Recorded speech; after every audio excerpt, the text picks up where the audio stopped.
할렐루야, 여러분 반갑습니다. 오늘은 지난 시간이요. 오늘은 좀 특별히 하늘 예루살렘과 땅의 예루살렘, 그 다음에 유다 나라와 하나님 나라, 그리고 이 땅에서 눈에 보이는 성전과 눈에 보이지 않는 성전, 그리고 하늘 성전을 이렇게 서로 연결시켜 같이 말씀 나누기를 원합니다. 이 부분을 제대로 이해해야 우리가 영성 부분도 제자리를 잡혀갈 것 같습니다. 여러분이 알다시피 하나님은 이제 노아 방주 이후, 노아 홍수 이후에 시간이 흘러 또 인간이 타락하죠. 그래서 바벨탑 사건이 나타납니다. 그리고 뒤에 이제 아브라함이 출현하죠. 하나님은 창세기 12장 1절부터 이제 쭉 아브라함의 출현을 말씀하시는데, 하나님이 이제 아브라함을 부르셨죠. 갈대아 우르 있을 때, 그때 사도행전 7장 8장 보면 스데반 집사가 어떻게 간증하시느냐, 메소포타미아에 있을 때 하나님의 영광이 나타났다라고 이제 묘사합니다. 그때 하나님이 이제 아브라함에게 이제 현년, 그러니까 임재 가운데 말씀하시죠. 내 본토 진척 아비 집을 떠나 내가 내게 지시할 땅으로 가라 말씀을 이제 받고 하나님을 통하여 이제 하나님이 말씀하신 그 땅으로 들어옵니다. 그때 하나님은 아브라함에게 무슨 명령을 주시느냐 하니까, 무슨 미션을 주시느냐 하니까 큰 민족을 이루라고 말씀하십니다. 창세기 12장 2절이죠.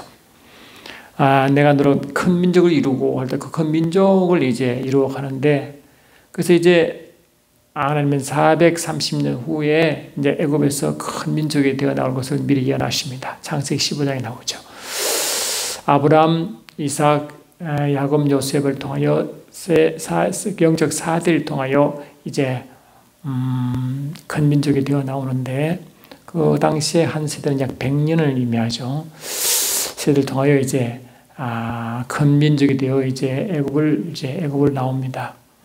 그러니까 이것도 하나님의 이제 큰 민족을 이루는 그 터전으로 이용하시죠. 하나님이 이용하지 않은 것 아무것도 없습니다. 심지어 하나님은 사단도 활용하셔서 십자가를 이루신 줄 여러분 아시죠? 여하튼 그래서 큰 민족이 되어 나오는데, 이 큰 민족이 이제 결국 이제 출애굽하여 하나님은 그 이스라엘 민족을 구름 기둥과 불 기둥으로 그를 인도하여 어디에 가느냐, 이 광야로 이제 광야 40년 동안 가도록 만듭니다. 그때 여러분 이제 출애굽기에 뭘 나옵니까? 출애굽기 보니까 크게 출애굽기는 하나님의 율법을 주시고 성막 짓는 법을 알려주시고, 그 성막대로 이제 이동식 청막이 바로 뭡니까? 구약의 이스라엘 백성이 민수기에 나오는 이스라엘 백성이 광야 40년 동안 훈련받는 과정에서 이제 성막이 나옵니다. 그래서 이스라엘 백성은 이제 출애굽할 때, 그 출애굽은 보면 실은 영적으로 보면, 출애굽적으로 보면 십자가와 비슷하다 그랬죠. 그 십자가와 비슷한데 그게 뭐냐니까, 하나님은 출애굽기 12장 2절 보니까 이렇게 돼 있어요. 출애굽기 12장 2절 보니까 하나님이 이스라엘 백성을 출애굽시키기 전에 모세를 통하여 하나님의 진노 10가지 재앙이 이제 부어지죠. 그리고 이제 이스라엘 백성을 이제 출애굽시키시는데, 그때 그 영적 사건을 하나님 어떻게 말씀하시냐니까 출애굽기 12장 2절 보시면 이렇게 되어 있습니다. 12장 2절 보니까 하나님은 애굽에 있는 모든 신을 심판하셨다라고 심판하셨다라고 하셨어요. 12장 2절 제가 읽어드리면, 내가 그 밤에 애굽 땅에 두루 다니며 사람이나 짐승을 막론하고 애굽 땅에 있는 모든 처음 난 것을 다 치고 애굽의 모든 신을 내가 심판하리라 이렇게 하셨다. 그 애굽의 신, 다시 말하면 10가지 재앙 중에 피의 재앙, 개구리 재앙, 이의 재앙 다 있죠. 그 뒤에 재앙 뒤에는 항상 뭐라고요? 이 애굽 신이 존재합니다. 그 신을 하나님은 심판하시고 이끌어내셨다고 말씀하시는데, 그래서 에스겔 29장 3절 보면 이 이제 애굽을 어떻게 하나님 묘사하시냐니까 에스겔서 29장 3절 다시 읽어 드리면요 이렇게 되어 있습니다. 에스겔 29장 3절 보면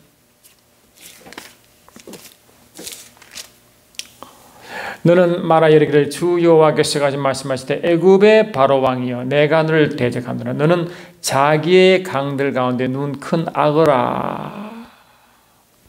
이렇게 이제 큰 악어라. 이 악어가 아니고 시는 하나님 영을 비유한 악어 영을 비유하는데 큰 악어라. 이르기를 나의 이 강을 내 것이라. 내가 나를 위해 만들어낸다 하다. 그러니까 이 악어가 각한 그 용을 대변하는 그 애국 강에 이제 바로에게 말하기를 너는 자기 강들 가운데 눈 큰 악어라 함으로 이 사단을 비유하죠. 사단을 비유합니다. 그러니까 그러면 애국 왕을 사단을 비유한 것 같으면 애국은 세상을 의미하는 거죠, 결국은. 그러니까 이 이스라엘 백성이 440년 동안 큰 민족이 된 것은 세상 가운데 이제 민족이 이루어져 가는 것을 설명하는 것입니다.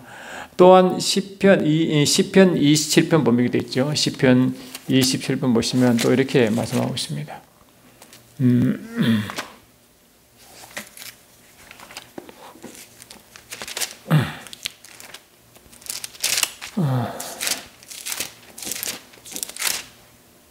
시편 이사야 27편 1절 보니까 그날에 여호와께서 그의 경고 그가 강한 칼로 날랜 뱀 리워야단 곧 꼬불꼬불한 뱀 리워야단을 멸하시며 바다에는 용을 죽이시니라 하므로 이거 똑같은 이 바다 그 애국강을 말이죠. 그게 용 리워야단 그 용 다시 말해 사단을 심판하는 양이 나오고 그러니까 이 사단을 심판하고 그 사단의 그 모습을 이제 바로 왕을 비유해서 이렇게 설명하시고 애굽에 나올 때 애굽에 있는 신들을 다 심판하시고 나왔다. 그래서 이게 십자가로 보면 골로새 2장 보니까 하나님은 이제 그 십자가에서 사단을 심판하시죠.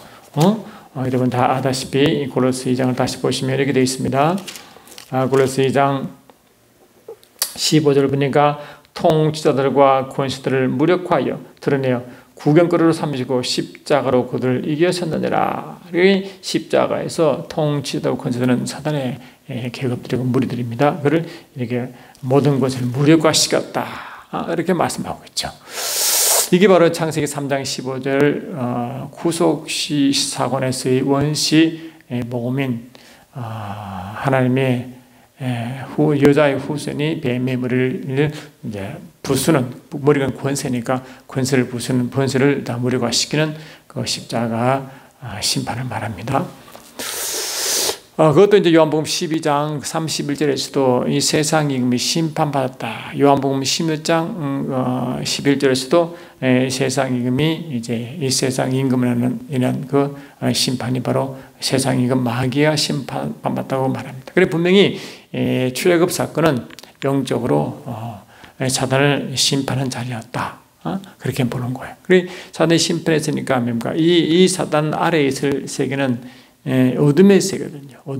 어둠의 권세자, 흑암의 권세자, 음부의 권세자라고 이제 사단을 그렇게 비유하잖아요. 물론 이 세상 자체가 물론 영적으로 어둠의 세계지만 하여튼 영적으로 지금 성경적으로는 이 출애굽일 때 이 애굽을 그렇게 표현합니다. 그래서 이 애굽도 하나님 입장에서 보니까 이제 세상이고 또한 이 바벨론 그쪽도 하나님 보시기에는 세상이거든요. 그래서 하나님은 아브라함에게 주신 약속이 이 가나안 땅인데 이 가나안 땅은 뭐냐니까 가나안 북쪽으로는 바빌론이고 가나안 남쪽도 애굽이란 말이죠. 그러니까 세상 한 끝자락에서 다른 끝자락까지니까 세상 끝에서 끝까지예요. 그러니까 이 가나안 땅은 세상 끝에서 끝까지 그 사이에 있는데 그 위치가 뭐냐? 절묘하게도 가나안 땅에 무슨 영적 의미를 두고 이 바빌론도 세상의 의미, 애굽도 세상의 의미로 양 세상 끝에 그 사이에 있는 가나안 땅을 이렇게 묘사하십니다. 이게 굉장히 중요한 영적 의미가 있습니다.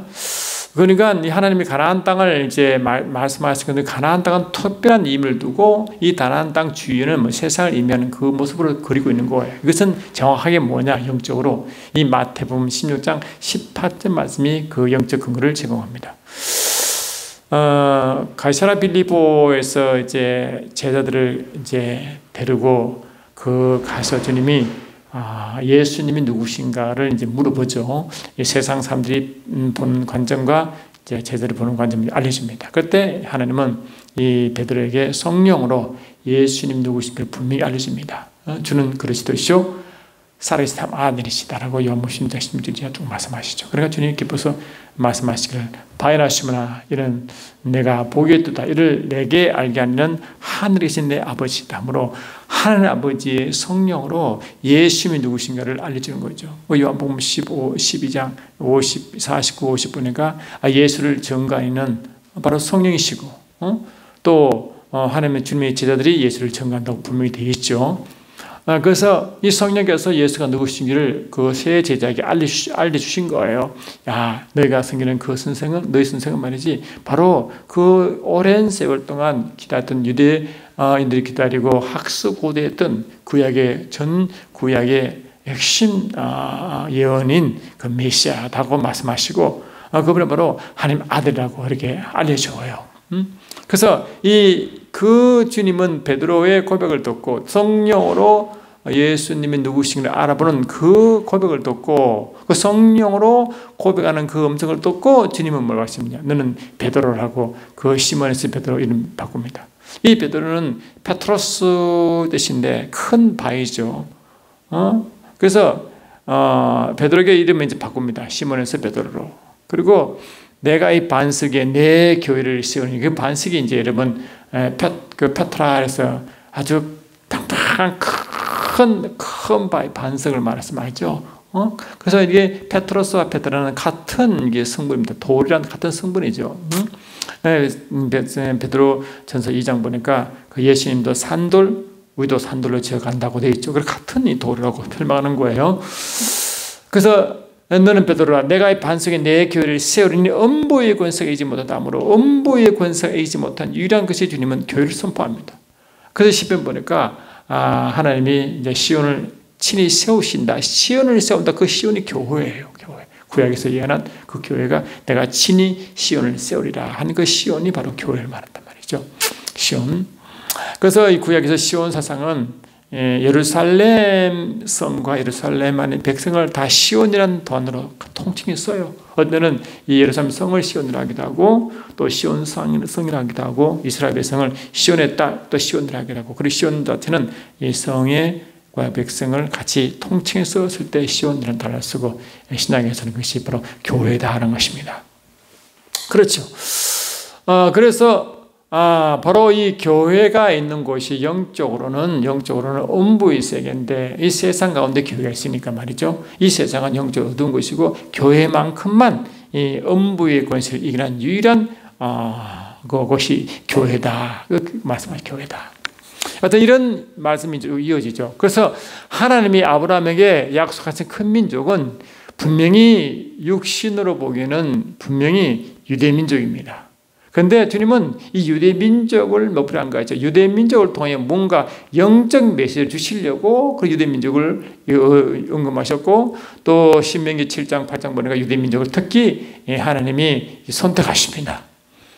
그래서 구약에서의 이 로마서 9장 11장 보니까 애굽을 야곱을 사랑하고 예수를 미워한다 그런 말씀이 있죠. 그런데 한 사람 한 사람 말하는 게 아니에요. 그때는 리브가가 이제 임신했을 때 그 속에 두 민족이 서로 다투었잖아요.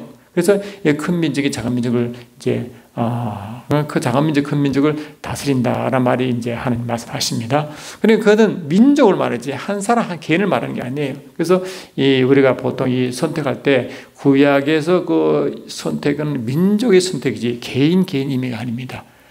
참고로 로마서 11장 보니까 이제 마지막에 온 이스라엘이 구원받는 그 온 이스라엘도 개인이 아니라 유대 민족의 구원을 말하는 거예요. 그것이 주님이 마태복음 24장에 주님의 재림의 징조 가운데 무화과 나무 잎이 간에 연해지고 할 때 그 무화과 나무 가지가 연해진다. 그것이 말하고 뭐냐니까 바로 이스라엘 민족을 말하는데 이스라엘 민족의 영적 회복을 말하는 거예요. 그러니까 어떤 이런 육적으로 봐서 말이죠. 역사적으로 오랜 세월 동안 2000년 동안 떠도던 이스라엘이 유엔에서 이제 공식적으로 영국의 식민 이제 벗어나 한 나라를 세우는, 그래서 이 세상에 떠들고 있던 유대인들이 다 한 자리에 모인다는 그런 의미로 구원이라고 설명하지만 실은 그거는 유교를 보는 거예요. 실은 그런 의미가 아니라 하나님은 유대 민족을 할 때 그 유대 민족이 바로 뭐냐, 육적인 유대 민족을 통하여 하나님은 뭔가 메시지를 주시려고 하신 거예요. 그 이야기가 어디냐,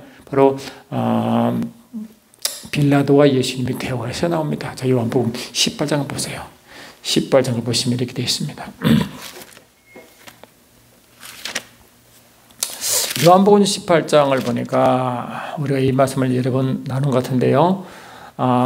이제 예수님이 이제 십자가를 치기 전에 호산나 호산나서 막 그냥 낙이 다가오는 예수님을 앞에서 옷을 펴고 올리브 나무를 가지를 그 앞에 펴고라고 그렇게 환영하던 사람들이 갑자기 이제 뭡니까, 이게 폭도로 변한 게 있습니다. 그래서 그들에게, 유대인들에게 이제 하나님이 이제 예수님이 고발당하는데, 유대는 이제 로마의 통치하에 있기 때문에 로마를 통치하고 있는 그 빌라도가 무언가 지금 심판하려면 뭐 심을 하고 그 근거로 이제 고발된 것을 신문해서 그를 처벌할 수 있는 근거를 찾아야 되기 때문에 이 빌라도가 이제 예수를 세워놓고 신문하는 거예요. 제목을 찾으려고.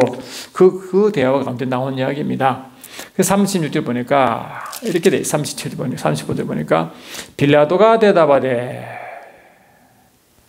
33절부터 보니까 이에 빌라도가 다시 관정에 들어가 예수를 불러 이르되 내가 유대인의 왕이냐 하니까 예수께서 대답하시되 이는 내가 스스로 한 말이냐 다른 사람들이 나에 대해 내게 한 말이냐. 빌라도가 대답하되 내가 유대인이냐, 내 나라 사람과 백대제사장들이 너를 내게 넘겼으니 너가 무엇을 하였느냐. 이렇게 예수께서 대답하시되 내 나라는 이 세상에 속한 것이 아니니라고 말하다. 그래서 분명히 예수님은 유대인의 왕으로 그렇게 사람들이 떠들었잖아요. 유대인의 왕으로. 그런데 유대인의 왕으로 떠들던 유대인들이 말이죠, 그 자기 왕을 예수를 고발했단 말이에요. 그러니까 이 빌라도가 너무 이상하잖아요. 그래서 네가 진짜 유대인의 왕이냐 하니까 예수께서 말씀하시고 네 스스로 하는 말이냐, 사람들 하는 말을 네가 한 소리냐라고 대묻습니다. 그때 예수께서 말씀하시는 뭐냐, 내 나라는, 그 유대 민족 말이죠. 예수님도 육적으로는 유대 민족이니까, 유대 사람이니까요. 내 나라는 이 땅에 속한 나라가 아니다. 이렇게 예수께서 말씀하시는 그 나라는 뭐냐? 현상적으로 육적으로는 유대 민족이지만 주님은 그걸 뭡니까? 그걸 모형으로 뭐를 말하느냐? 그 모형을 통하여, 비유를 통해 영적인 메시지를 전하시는 거예요. 전하려는 의도이시다. 그래서 영적인 이 땅에 속하지 않은 유대 나라는 뭔가 영적인 나라, 곧 뭔가 그 하늘 나라죠.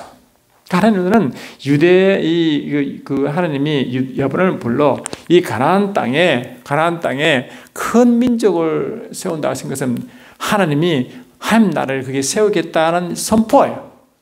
그래서 이 구약의 모든 핵심 구약적 종말론은 뭐냐니까 메시아가 와서 메시아의 통치가 메시아 나라를 세우는 것이 구약의 종말론적 관점입니다. 그러니까 하나님은 이 가나안 땅이라는 그곳에 그 하나님의 메시아가 통치하는 그 하늘에 속한, 이 땅에 속한 그 메시아 나라를 세우려는 영적 의미가 거기에 있는 거예요. 그러니까 근본적으로 하나님은 이 가나안 땅이 뭐냐, 가나안은 메시아가 통치하는 이 땅에 속하지 않은 나라를 세우는 하나의 모형적으로 이 땅에 가나안 땅을 이렇게 설명하는 것입니다. 신기하죠? 이걸 이 히브리서 11장에 그래서 더 정확하게 말하고 있습니다. 히브리서 11장을 보시면 이렇게 있죠. 히브리서 11장을 보니까 이렇게 되어 있습니다. 11장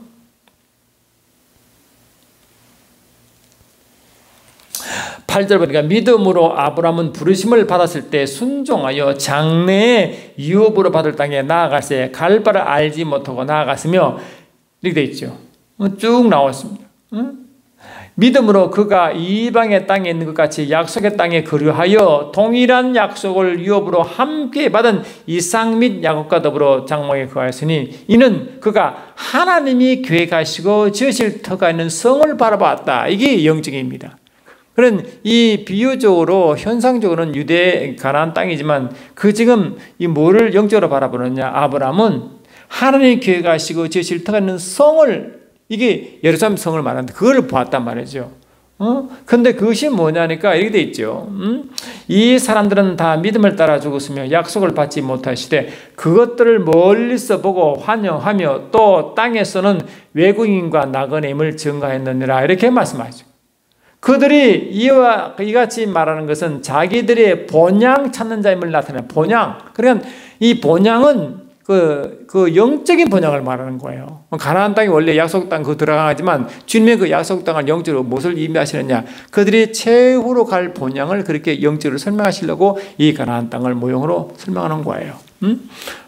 한번 보세요. 15절 그들이 나온 바 본향을 생각하였더라면 돌아갈 기회가 있으려니와 그들이 이제는 더 나은 본향을 삼으니 곧 하늘에 있는 것이라.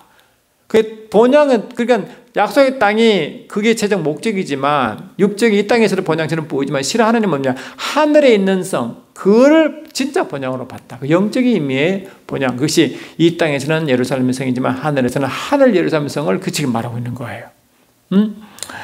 그들이 이제는 더 나은 본향을 사모하니 곧 하늘에 있는 것이라. 하늘에 있는 본향. 그러므로 하나님이 그들의 하나님이라 일컬음을 받으심을 부끄러워하지 아니하시고 그들을 위하여 한 성을 예배되기 바로 하늘에 있는 하늘 예루살렘 성을 말한다. 이제 감이 오시죠. 하나님은 아브라함을 통하여 가나안 땅을 약속하셨지만 그 가나안 땅은 결국 이 땅에 속하지 않은 가나안 땅, 다시 말하면 하늘에 속한 그 땅을 세우는 그 원래 의도가 있는 거예요. 그래서 이 가나안 땅은 예루살렘 성이 있는데 그 예루살렘 성은 하늘 예루살렘 성의 하나의 비유다. 그래서 이 갈라디아는 이렇게 말하고 있어요. 갈라디아서 보니까 이렇게 있죠. 갈라디아서 4장 보니까 25절 이 하갈은 아라비아에 있는 시내산으로 지금 있는 예루살렘과 같은 곳이며 그가 잔들과 더불어 종로를 타고 지금 이 예루살렘을 시내산을 예루살렘이라고 합니다. 시내산. 근데 이 땅에는 예루살렘은 실은요 모리아산 위에 쓰여졌거든요. 근데 시내산을 말해요. 시내산은 율법을 받은 곳이고 사명받은 곳인데 이게 예루살렘 성에 있는 것과 다르거든요. 근데 영적으로는 시내산이나 모리아산이나 같은 영적 의미를 의미한다는 거예요. 그 어떤 영적 의미냐? 바로 하늘에 속한 하늘 예루살렘 성을 말씀하는 거예요. 그래서 26 보니까 오직 위에 있는 예루살렘은 자유자니 곧 우리 어머니라. 위에 있는 예루살렘, 하늘 예루살렘, 하늘에 있는 하늘성 예루살렘을 말한다. 이것입니다. 이게 비밀입니다, 여러분. 그러니까 우리가 이 구약을 보실 때도 이런 영적 의미를 모르면 원래 주님이 말씀하시고자 하는 그 영적 의미를 놓쳐버리면 현실적으로 또 육신적으로 해석하고 그래서 하나님의 영적 의미를 다 놓쳐버리기 때문에 하나님 말씀이 근본적으로 잘 풀어지지 않는 거예요. 그래서 말씀한 애굽은 말씀하신 대로 이제 이 땅에 속한 신들을 심판하고 이제 가는 것이에요.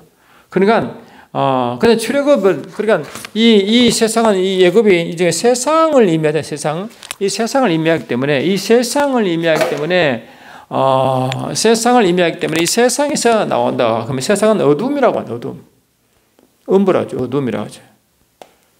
그래서 어둠에서 이제 나오는 거예요. 그래서 이게 애굽에서 출애굽, 다시 영적에서 십자가 전후를 어떻게 말씀하냐니까 이 베드로전서 2장 9절 보니까 또 사도행전 26장 18절 보니까 이렇게 있죠. 사도행전 한번 볼까요? 사도행전 26, 18절 한번 볼까요? 이렇게 되어 있습니다. 사도행전 26장 18절 보니까 그 눈을 뜨게 하여 어둠에서 빛으로 사탄의 권세에서 하나님께로 돌아오게 하고 제 사함과 나를 믿어 거룩하게 된 무리 가운데 기업을 얻게 하라. 그러니까 이 영적인 눈을 육체의 눈을 써 이제 영의 눈을 뜨게 한다는 거예요. 이게 영적인 의미이기 때문에. 그래서 우리가 예수를 딱 믿고 구원받으면 그것이 다 영의 눈으로 보기, 영적 원리가 보기 시작하는 거예요. 성령으로 조명해 주는 것이고, 그걸 성경 말씀도 다 이 성경도 실은 영이거든요. 왜? 이 로마서 7장 14절도 이 율법이 신령하다, 율법이 영적이다 해도 영적이다. 그 영적인 것이기 때문에 이 하나님은 성령으로 그 말씀을 보지 않냐면 이 구약의 진짜 영적 의미를 모른다는 거예요. 지금 제가 영적 의미를 지금 전하고 있잖아요, 제가. 그러니까 이 영적으로는 이 사탄의 어둠에서 빛으로, 이 어둠에서 이제 빛으로 나오게 하는 것이다. 그러면 사탄의 권세다 뭐라고 하나님께로 나오는 것이죠. 당연하죠. 사탄에서 하나님께로, 어둠에서 빛으로, 이 뜻이에요, 이게. 그게. 그래서 사도 베드로도 똑같이 말했잖아요. 너희는 택하신 족속이요 왕 같은 제사장이요 너희는 교회죠. 택한 족속이니까 택한 족속은 유대 민족이었죠. 근데 우리를 보고 영적 유대인이라고. 영적 의미죠. 왕 같은 제사장이요. 출애굽기 19장 5절 6절 보니까 이스라엘 백성을 이 제사장 나라로 삼다 했잖아요. 그리고 우리가 영적인 제사장 나라가 되어버렸다는 거예요. 그리고 뭐라고? 나라요. 그의 소유된 백성이 있는 너를 어두운 데 불러내어 그의 기이한 빛에 들어가게 했다. 어두운 데서 불러내어 그의 기이한 빛 영광으로 들어가게 했다.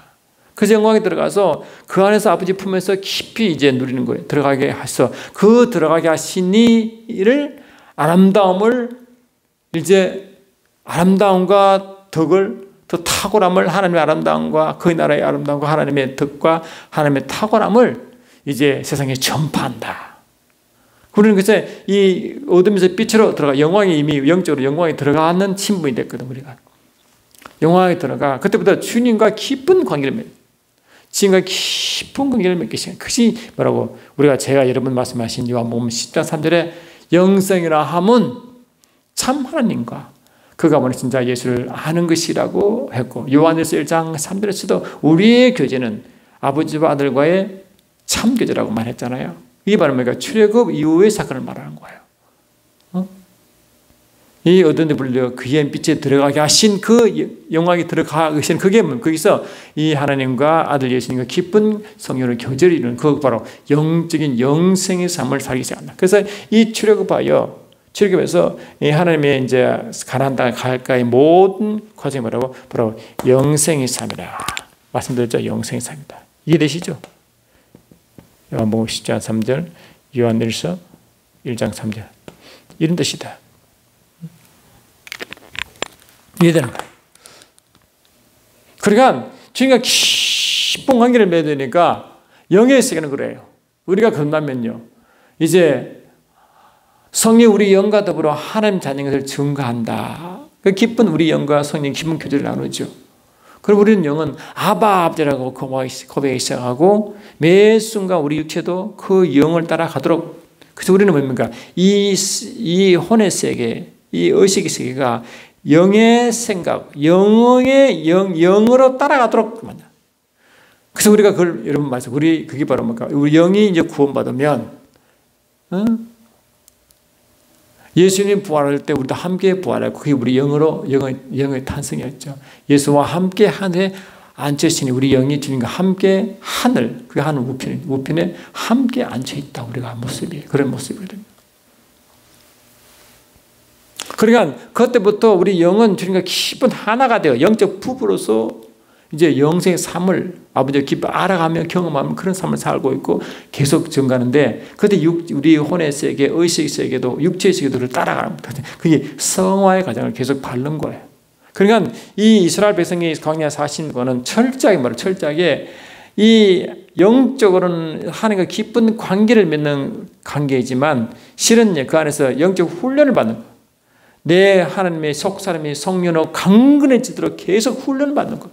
그래서 에베소 3장 18, 16절 말씀 여기서 계속 훈련 받습니다.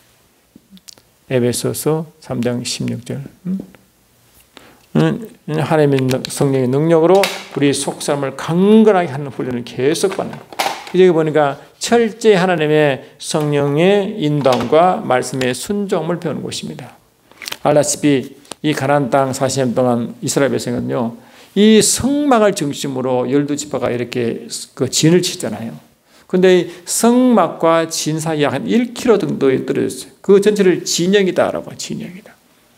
알다시피 여러분, 이 가나안 땅 갈 때까지 그것은 사막지대고 이 사람의 살 수 없는 그런 환경, 지옥 같은 환경이잖아요. 근데 그 가운데 이스라엘 백성을 굶지도 굶주리지도 아니하고 목마르지도 아니하고 헐벗지도 않고 신이 발이 부르지도 않게 하고 말이야.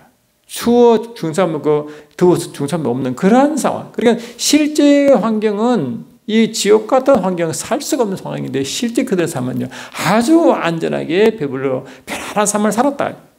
그 왜 그런가? 오직 낮에는 구름 기둥으로 밤에는 불 기둥으로 그들을 보호했잖아요. 그 뜨거운 볕을 구름 기둥으로 이래 덮어 시원하게 하셨고, 밤에 그 추운 사막 밤에 이 불 기둥 속으로 따뜻하게 함으로 온실 같은 삶을 살았잖아요.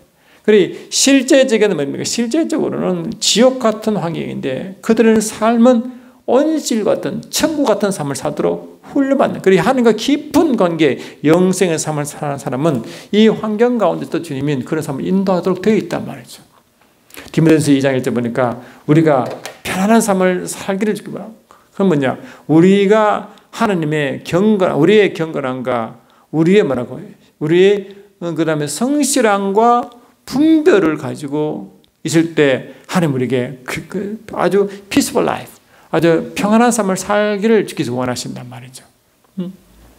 그처럼 그런 삶을 이스라엘 백성이 40년 동안 살았다고. 철저한 성령이 인도합니다. 철저한 성령이 구름기둥 불기둥이 그를 카브리지가 그 안에 하나님의 성령이 임재 안에 있었다. 그러니까 그 안에는 하나님의 공급처요 피난처였단 말이죠. 완전 요새화되어 있죠. 거기서 그는 정갈도 불뱀도 걱정할 수 하지 않는 그런 곳이었다. 그래 그 진영을 떠나면 그냥 죽는 것이죠. 그래서 실제 삶을 살게 만들었단 말이에요. 그 삶은. 그러니까 이 영생의 삶은 하나님의 장막에 가는 거다. 이게 말하고 이거는 하나님의 장막에 가는 삶이었다. 이게 온전히 성령 하나님의 임재 아래 살아간 삶이었단 말이에요. 그게 참 놀랍죠. 이게 원래 하나님 출애굽 목적이 뭐랬어요? 출애굽기 29장 42절로 46절 보니까 하나님 이스라엘 백성을 이끌어낼 때 물론 영적으로는 어둠에서 빛으로 이끌어내시지만 하나님은 그 이스라엘 백성을 이끌어낼 때 출애굽 5장 1절, 8장 1절, 9장 1절 보니까 이 광야에서 이스라엘 백성들이 하나님께 예배를 드리려고 섬기고 절기를 지킬 의도로 끌어냈다. 그래서 절기 때 그들은 제사를 지내는데 그 아침전으로 제사를 지냈죠. 그럼 뭐라고 보니까 출애굽기 29장 40절 보니까 아침전으로 너희가 번제로 나이가 나올 때 내가 너를 만나고 내게 말하리라 했거든요. 그래서 주님 만나 임재를 주님의 엔카운팅이라는 계속 만남이 역사했다. 그 계속 말씀 받는 이 레마를 받는 상황이다. 레마에 그 직접 하나님이 나오는 그 말씀을 받단 말이죠.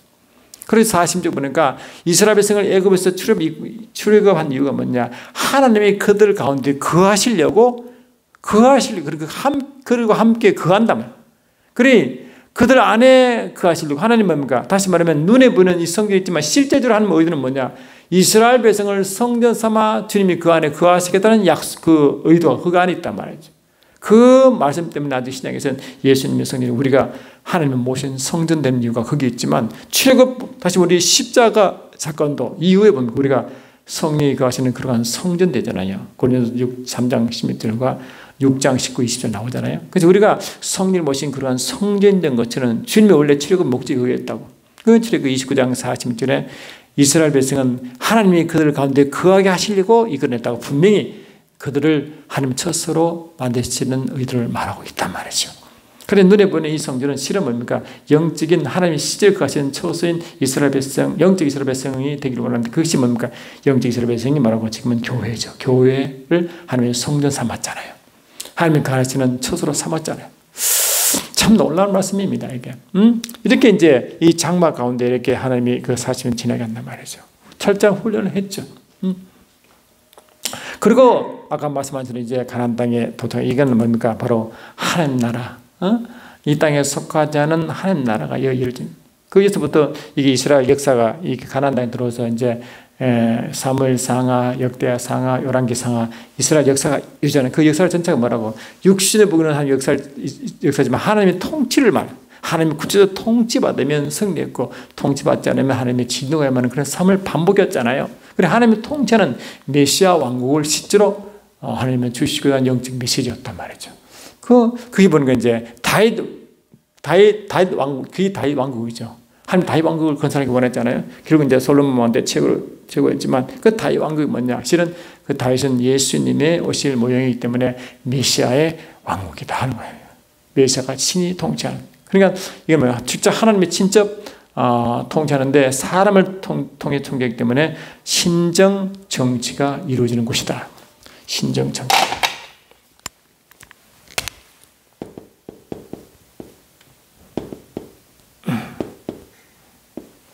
신정 정치다.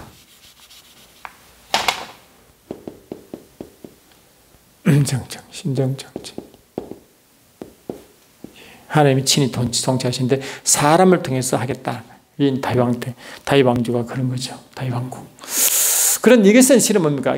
아까 말씀하신 이 메시아 왕국, 이스라엘 백성들의 마지막 이스라엘 백성들의 구약적 종말론이 메시아 왕국, 메시아 통치 나라 했잖아요. 그 메시아 왕국을 실은 예언한 것이고, 실은 이거 메시아 왕국이 나중에 뭡니까? 나중에 주님이 이 땅에 부활하신 주님이 이 땅에 오시면 재림 이후부터 천년왕국 때, 천년왕국 때 실질적으로 뭐라고 메시아 왕국이 실제 이제 이루어지고, 이것이 끝나고 백보자 심판이 끝난 후에 신천신지에서 실제로 하나님이 통치하는 그 신천신지 새 예루살렘 성을 이제 아까 가나안 땅에서 나는 예루살렘 성이 하늘 예루살렘 성 본향을 예언한다고 말씀했기 때문에 그 본향은 실은 뭡니까? 하늘에서 참 하늘은 삼층 신천신지 이루어진다. 신천신지. 그래, 이 신천신지에서 이루어진 이것이 이 이스라엘 백성의 이 전체적인 역사와 모형과 문화와 그들의 생기는 이 성전의 모습, 이 모든 것을 이런 영적인 의미를 품고 있다고요. 그래서 보면 제가 이 그림을 하나 그렸는데 보시면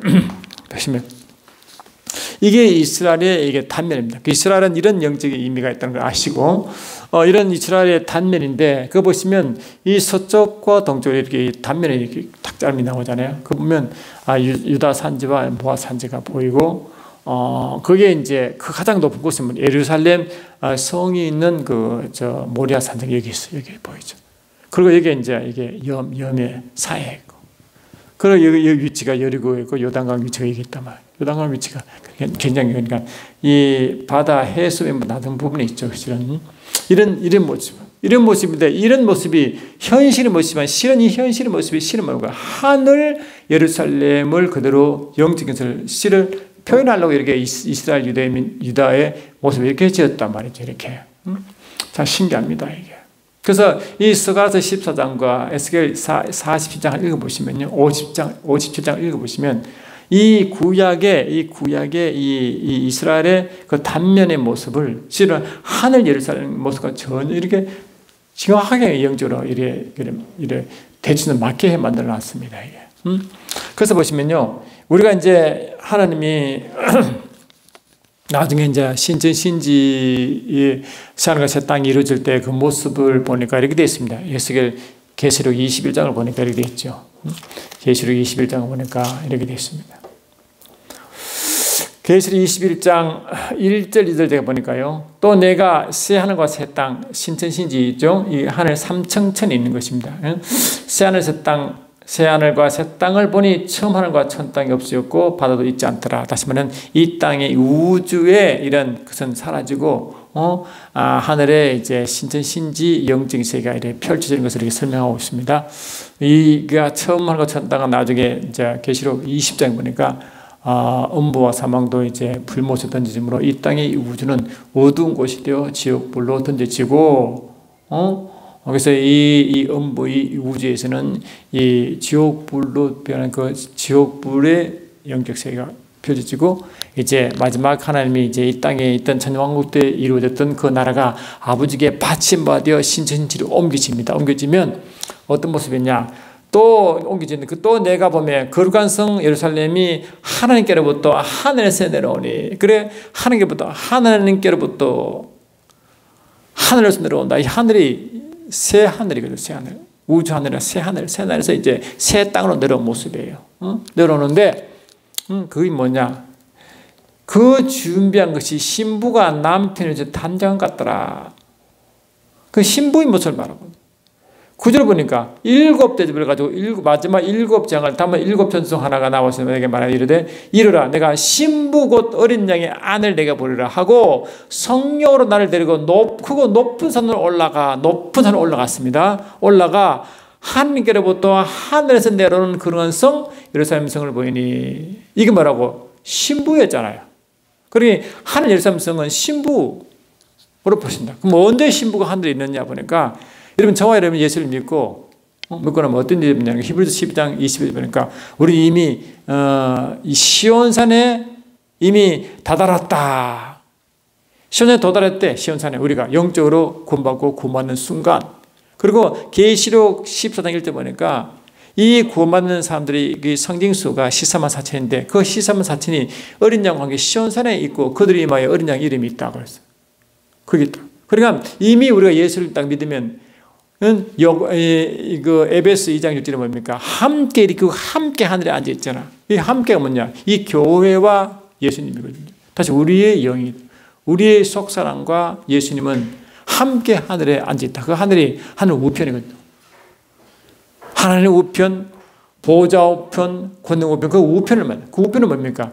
요한복음 1장 18절에 예수께서 이 땅에 오시기 전에 예수님이 어떤 위치에 있느냐니까 어느 때는 어느 시야 하나님 본 자 없을 때 아버지 품속에 독성한 하나님이 나타났다. 그러니까 아버지 품속에 독성하신 예수님이기 때문에 아버지 품속에 있는 그런 모습, 그런 말씀이 뭐라고? 이 하나님 품속은 하나님의 가장 귀한 것인데 가장 주왕지고 핵심지고 그분의 그 말씀이 있는 모습이다. 그게 예수님이 이 땅에 오시기 전에 삼위일체하늘 계실 때 요한복음 1장 1절 2절 보니까 태초의 말씀이 계신 이 말씀이 하나님과 함께 있었으므로 이 말씀이 하나님신 그리고 이 말씀과 하나님과의 관계에서 그렇게 설명한다. 그리고 이 말씀은 하나님의 가장 귀한 모습을 이렇게 품고 있는 모습이다. 그래서 요한 마태복음 3장 15절로 10절 보니까 예수님이 30세가 되어 하늘 아버지 일을 시작하시기 전에 침례 요한보다 침례받잖아요. 그럴 때 하늘 문을 열리고 하늘 엄청 들리죠. 이는 내 사랑하는 자, 내 기뻐하는 자라. 그게 이 마태복음 10장 그 변화산에서 똑같은 음성이 들려요. 그만큼 하나님은 그 말씀을 최고로 기뻐하는, 그러니까 그 품속에 말씀 품고는 그런 그 모습이 뭡니까? 품속이에요. 그래 예수님이 이제 부활 성전하시고 우편에 어쨌든 그 우편이 예수님이 이 땅 오시기 전에 그 하늘 우편 품속 같은 그곳에 있는 거예요. 바로 보좌 가운데 있는 보좌에 있는 그 모습과 똑같아요. 그걸 보고 낙원이라고 말했어요. 고린도후서 12장에 바울이 삼청천 낙원에 모습한 것처럼. 그리고 이 낙원은 왜 그 아버지 보좌 주인이냐니까 이 계시록 2장 3장 중에 그 아시아 7교회 중에 첫 번째 에베소 교회가 나와요. 에베소 교회가 이제 그까지 믿음을 지키고 이기면 그 하나님의 그 낙원에서 생명나무 과일을 주고 먹게 한다. 그래서 생명나무가 있는 곳이, 생명나무 과일이 있는 곳이 뭐냐? 그게 낙원이래. 그거 보니까 계시록 22장 1절 3절 보니까 아버지 보좌에서 그 강이 나오는데 그 강 주위에 생명나무에서 매달 12과실을 맺는단 말이에요. 그게 그 보호자로부터 나와요. 그게 그 주위가 낙원이다. 그 낙원은 그 생명 보호자에 있는 그 주위를 낙원이라고 본다는 것입니다. 그 바울이 경험한 곳이죠. 그런 그 위치. 그리고 낙원 그 부분 아버지 품속 같은 위치, 보호자 그 주위 보호자 같은 곳이 낙원이요 품속이에요. 그게 우리 영과 예수님이 함께 거기에 있다고 말씀하십니다. 그러니까 이 히브리서 12장 22절, 계시록 10장 1절, 그 다음에 에베소 2장 6절 말씀을 총합해 보면 이제 예시록 19장이 주님 재림장이고요. 20장이 이제 마지막으로 하나님의 백부자 심판이 있는 장이거든요. 심판이 할 때, 이제 악인들의 심판이 끝나고, 그 음부와 사망이 지옥불로 던져지고, 예수 믿던 자가 다 지옥불로 던지겠죠. 그러면 그 즈음에 어떤 일이 벌어지냐니까 고린도 15장 24절 보니까 되어 있어요. 고린도 전서 15장 24절 보니까 바로 그 즈음에 어떤 일이 벌어지냐니까 고린도 15장 24절 보니까 이렇게 되어 있어요. 그 마지막 때 여러분 이런 말씀을 꼭 한 읽어보시면 훨씬 더 의미 전달에 좋은 것 같아요. 15장 24절 보니까 이렇게 됐습니다.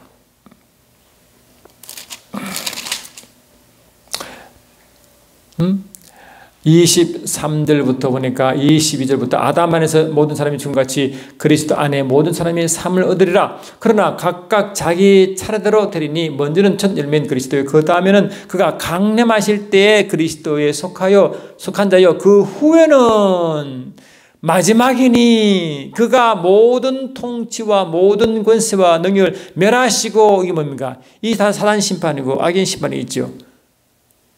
그리고 뭐라고 마지막 때 나라를 아버지께 바친다. 그럼 백부터 심판 다 끝나고 무슨 일이냐 하니까 나라를 아버지께 바칩니다. 그 나라가 뭐냐?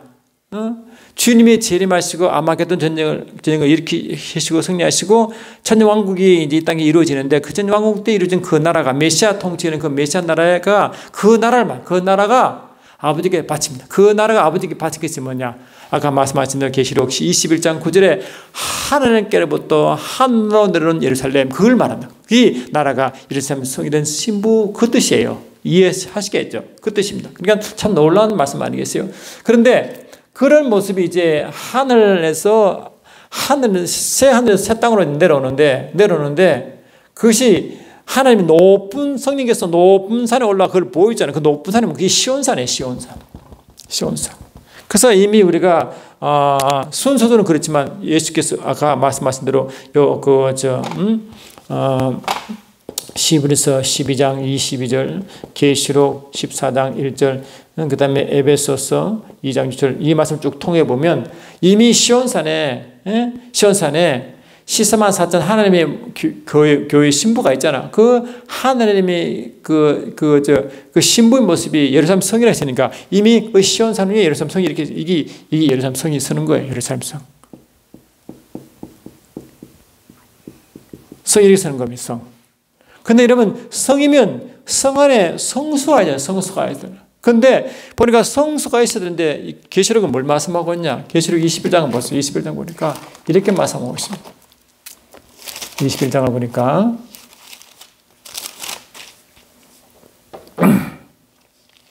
21장 22절 성 안에는 내가 성전을 보지 못하였으니 이는 주 하나님 곧 전능하신 이와 및 어린 양이 그 성전이라. 이 성전은 이제 원어적으로 나오스라는 지성소를 말하는데 그 하나님의 지성소가 없대요. 그럼 그 누구냐? 이 성소 자체가 뭐라고요? 계시록 21장 22, 23 보니까 이 성소 자체가 뭐라고? 하나님 자신이에요. 하나님 자신. 물론 어린 양 함께해서 삼일체 하나님이지만 그 하나님 자신이 성소가 되는데 이 땅에 있어도 성소가 예수님이고 교회 있잖아요. 근데 하늘 예루살렘에서도 그 성소 자체가 뭐라고? 하나님 자신이요 예수 자신이래요. 참 놀랍죠. 그래 이 성 안에는 성전에 있는 성질이 없는 이유가 뭐냐? 이 자체가 뭡니까? 이 하나님은 하나님의 빛이거든요. 빛. 영광 자체가. 그래 이 성전은 보이지 않고 영광이 그를 비추고 어린 양이 그 등이 되어 있다. 그래 이 영광이 가득 차 있고 어린 양은 예수님이죠. 예수님이 뭐라고? 이 등이 되어 있는 게 등. 이 등이 뭡니까? 이 등이 시편 119편 105절 보니까 하나님 말씀은 내 발의 등이잖아요. 그래 하나님 말씀으로 있다. 그래 이 뭡니까? 이 예수님이 등으로 있다고 해서 말씀이 그 성소 안에 딱 있는 거예요. 다시 말하면 영광 가운데 말씀이 딱 있는 거예요. 그 말씀이 뭡니까? 하나님이 가장 품석처럼 여기는 것이 말씀이라고 말씀드렸잖아요. 예수님 자신 말씀인데 그런 모습이에요. 그럼 이 모습이 뭐냐? 이것이 바로 구약의 이스라엘 백성들이 이 땅에 속한 그 성소에서 모습을 보면 쉽게 알 수 있습니다. 그리고 구약 때 보면요. 이 성소와 지성소가 있는데 성소까지는 매일 지상이 아침 저녁 들어가죠. 그러나 이 지성소는 1년에 한 차례만 대장만 들어가거든요. 그 성소는 하나님 성이지만 한 영광을 보려면 지성소 들어가야 영광을 볼 수 있어요. 그러니까 근데 이 성소 자체가 이미 예수님 십자가에서 성소와 지성소의 회장이 다 찢어졌기 때문에 하나가 되어 있단 말이죠. 그러니까 이미 뭐라고 그 성소 지성소 안에 들어가면 영광으로 가득 차 있고 그 앞에 법궤가 있잖아요. 법궤. 그 법궤가 뭡니까? 이 아론은 상단 지팡이와 율법과 돌판과 그다음에 만나 항하는 그 안에 있잖아요. 그러니까 그 위에 뭡니까? 이 두 그룹이 날개를 맞들어 그 보좌를 보고 그 바로 보좌가 시온자 은혜의 보좌를 보고 있다고요. 은혜의 보좌를 두르고 있다고 두 그룹이 말. 그런 모습이에요. 그러니까 이 지성소 안에 은혜의 보좌가 있고 그 법궤에 말씀이 있는 그 말씀이 뭡니까? 그 만나와 율법은 말씀을 대표하고 성령은 성령의 상단 지팡이는 성령 역사를 말하는 거잖아요. 그러니까 성령 역사가 충만한 말씀을 의미한다. 법궤가. 그게 뭡니까? 말씀을 읽는 그 모습이죠. 그게 뭡니까? 구약의 지성소의 모습이고 그 실체가 지성소의 하늘 예루살렘 성 안에 성소에서 나타나는 거예요. 이게. 그리고 구약의 성소 이때 이동 가운데 이동할 때 그 성전에 있는 지성소의 모습이 이 하늘 예루살렘 성에서 완성이 되어 나타난다. 이 놀라운 이야기 아닙니까? 그 안에 뭡니까? 예수님의 은등으로서 이게 바로 법궤다. 성령과 하나 된 그 말씀이 딱 있는 거예요. 이게 하늘 예루살렘 성의 성소의 모습이에요. 참 놀랍습니다. 그러니까 이런 이 구약 때부터 영적으로 이미 쭉 따라 올라가니까 결국 이렇게 결론 냈잖아요. 결론이. 그리고 이런 영적으로 이스라엘 백성의 역사, 지형, 그 다음에 그 성소, 예법 그 모든 것이 모형과 그림자 있는데 그 영적 의미를 보니까 이스라엘 백성이 하나님이 아브라함에 약속하신 그 큰 민족도 영적으로 보고 가나안 때도 영적으로 의미를 하고 나니까 그제서 뭐라고 하늘 예루살렘 성과 성소의 모습이 딱 눈에 나타난 거예요. 이게 구약의 장막의 완성의 하늘 장막으로 딱 나타나잖아요. 이게. 이해되시죠? 얼마나 놀라웠습니까? 그래서 이런 부분이 이제 영적으로 이해되면 이게 이 상세하는 설학사 14장 말씀과 에스겔 57장 말씀이 쭉 나와요. 47장 이렇게 나와요. 그 다 연결되어 있습니다. 이게. 그 이런 모습이에요. 이 계시록 21, 22장 다 같은 것이. 그래서 제가 영적으로 이 아브라함에 주신 약속부터 시작하여 이스라엘 백성들이 하나의 말할까 이스라엘 하나님 역사가 이루는 이스라엘 이 땅 가나안 땅 거쳐서 이제 신약에서 요한계시록까지 온 전체 그림을 성전의 모습으로 설명한 거예요. 성전 모습으로 이렇게. 그게 계시록 21장, 22장, 23절에서 그 전체 실제 성전 모습이 딱 하늘에 드러나는 겁니다. 그래서 우리는 이 하늘의 생서의 모습이 이 땅에 우리 교회의 지금 모습이에요. 그래서 우리는 우리 속에 지금 우리가 우리 그 주님이 내 안에 성전 삼아 하나님이 출애굽을 이후처럼 출애굽 29장 46절이잖아요. 우리 초소 삼으셨기 때문에 그게 이루어진 거예요. 주님 우리 몸을 하나님의 초소 삼아 우리가 성전되어 있지 않습니까? 이게 그 모습. 근데 참 놀라운 것은요. 우리가 이 사도 베드로도 우리가 한 나라를 그랬고 또 한 나라 안에 들어가 있고 또 한 나라 안에 예루살렘 성이고 예루살렘 성 안에 또 그 뭡니까? 하나님이 계시잖아요. 이런 모습이다. 그러니까 이런 모습이 영적으로 서로 연결됐단 말이에요. 연결했다. 그런 모습을 우리가 잘 이해하면 성이 훨씬 더 은혜롭고 더 박진감 넘치고 실제로 느끼신다는 것입니다. 그래서 여러분 오늘 들은 말씀을 다시 한번 들어보시고 일일이 말씀을 찾았으면 하시면 훨씬 더 여러분 이해가 실 것이고 참고도 여러분 이제 호의 책을 여러분 상세히 좀 보시면 훨씬 더 이해가 편하겠습니다. 이 말씀을 여러분 한번 꼭 사보시기 바랍니다. 여러분 고맙습니다. 다음 시간 또 뵙겠습니다. 고맙습니다.